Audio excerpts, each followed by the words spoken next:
رسوله الكريم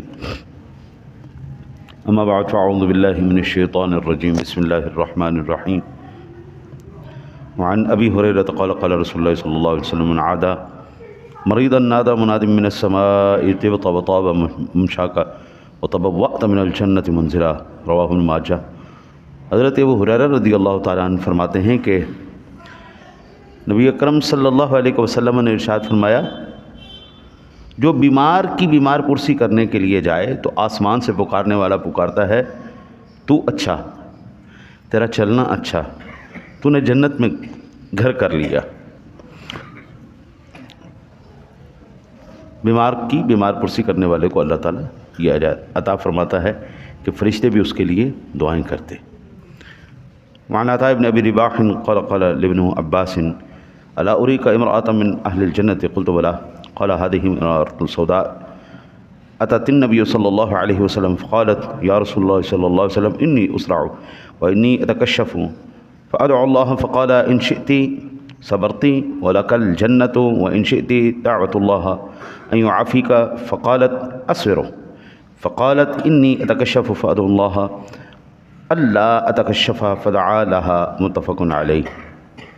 امام مسلم نے، امام بخاری نے حضرت عطاء ابن رباح سے روایت نقل کی، وہ فرماتے ہیں کہ مجھ سے ابن عباس رضی اللہ تعالیٰ نے فرمایا، کیا میں تمہیں جنتی عورت نہ دکھاؤں؟ میں نے کہا ہاں ضرور۔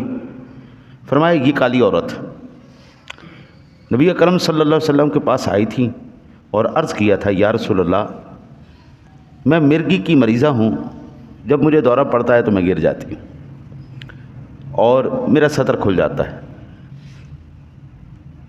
یا رسول اللہ میرے لیے اللہ سے دعا کیجیے۔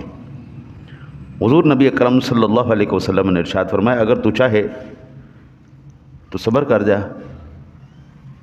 اللہ تعالیٰ تجھے جنت عطا فرمائے گا، صبر کرے گی تو جنت ملے گی، اور اگر تو چاہے تو میں دعا کر دیتا ہوں تجھے آرام مل جائے گا، بیماری چلی جائے گی۔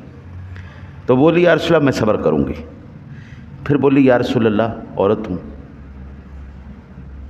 کپڑے آگے پیچھے ہو جاتے ہیں، تو اتنی دعا کر دو کہ میں اگر گروں نا تو میرے سطر نہ کھولے۔ تو نبی اکرم صلی اللہ علیہ وسلم کی ذات گرامی نے اس کے لیے دعا کی، پھر وہ جب تک زندہ رہی اس کا پھر سطر کبھی نہیں کھولا۔ یہاں سے معلوم ہوا کہ بعض مرتبہ مریض کے لیے صحت کی دعا نہ کرنا سنت ہے۔ یہ بخاری مسلم کی حدیث پاک ہے، بعض مرتبہ دعا نہ کرنا، اللہ کی رضا میں راضی رہنا، یہ بھی نمبر 1۔ اس مبارک عورت کا نام سعیرہ یا سقیرہ ہے، بیوی ختیجہ کی کنگھی چوٹی کی خدمت انجام دیتی تھی، ان کے بال بنایا کرتی تھی، اور کہتی ہیں کہ جو عرض کیا نا یا رسول اللہ میرے لیے اتنے دعا فرما دو، میرا سطر نہ کھل جائے گا۔ مرگی کا مریض جب یہاں پہ آپ اندازہ کریں، کوئی ساتھی آتے ہیں تشریف لاتے ہیں، جمعہ والے دن ان کو تکلیف ہو گئی ہے نہیں، ایسا ہو جاتا ہے۔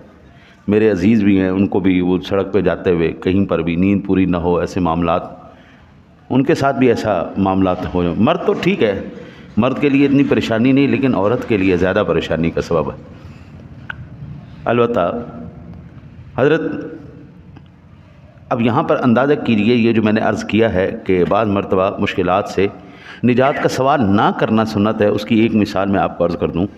حضرت سیدنا ابراہیم علیہ نبینا علیہ الصلوۃ والسلام آگ کے سامنے ہیں، جبریل امین آ گئے، فرشتے آ گئے کہ حضور اگر آپ شفقت فرمائیں تو ہمیں حکم فرمائیں، اللہ تعالیٰ نے ہماری یہ ڈیوٹیاں لگائی ہوئی ہیں، ہم یہ سب دفعہ کر سکتے ہیں۔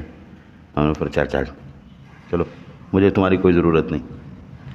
حضرت امام علی مقام جب حضرت میدان کربلا میں گئے تو کیا آپ دعا کرتے، صحابہ کرام دعا کرتے تو وہ مسئلہ ٹل نہ جاتا، ٹل جانا تھا، لیکن نہیں، آپ نے دعا نہیں کی، امتحان دیا۔ ابراہیم علیہ السلام کے سامنے آگ تھی، چاہتے تو دعا کر دیتے، فوراً مسئلہ حل ہو جانا تھا، لیکن نہیں، انہوں نے دعا نہیں کی۔